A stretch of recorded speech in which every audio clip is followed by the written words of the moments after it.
C'est l'époque aussi où, je pense, Maggie de Glock dit que ce sera une grosse grippe, en fait. Oui, et j'imagine que si elle dit ça, c'est principalement parce qu'elle a eu des informations du Risk Assessment Group, donc le groupe qui est chargé au niveau des scientifiques d'analyser et d'avoir les informations qui viennent de l'étranger. À l'époque, les seules informations qu'on a, en tout cas aux alentours de février, viennent d'informations chinoises. Et ce n'est que dans les jours qui suivent qu'on commence à avoir des informations de l'Italie avec les images qui nous ont tous évidemment bousculés. Le monde va s'éteindre quelque part. On va arrêter tout. Ou quasi tout. Pour moi, le moment le plus dur, ça a été le 11 mars, quand j'ai dû aller annoncer au Parlement que j'allais interdire les visites des maisons de repos pendant 3 ou 4 semaines.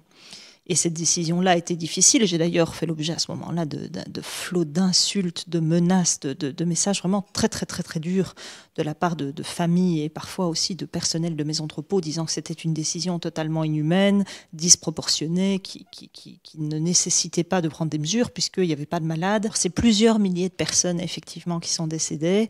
Avec, dans le pic, on avait parfois 60 personnes qui décédaient par jour dans les maisons de repos. Donc c'était terrible. On avait jusque 180 foyers infectieux.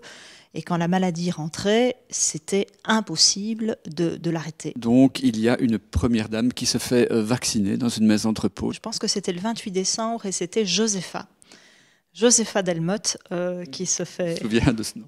Oui, qui se fait vacciner à Bousanton, maison de repos Bousanton à Mons.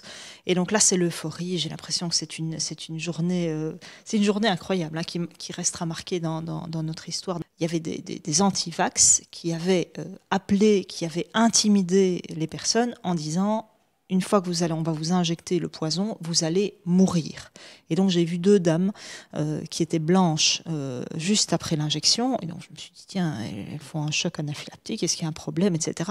Pas du tout, elles disent, on n'en revient pas, on est vivante. Et des antivax nous ont dit qu'on allait mourir. Au total, ça a mobilisé combien de personnes? Plus de 1000 personnes en permanence dans les plus de 40 centres de vaccination qui ont été implantés sur le territoire, les 9 centres majeurs qui vaccinaient jusque plusieurs milliers de personnes par jour. Et quand on voit par exemple les infirmiers, à quel point ils sont sous pression, à quel point c'est un métier compliqué, même les médecins généralistes, à aucun moment, je n'ai été en difficulté pour pouvoir composer des équipes qui pourtant ne se connaissaient pas, n'ont jamais eu l'habitude de travailler ensemble et ne se parlaient pas. D'abord, disons que 85% des personnes en âge d'être vaccinées le sont.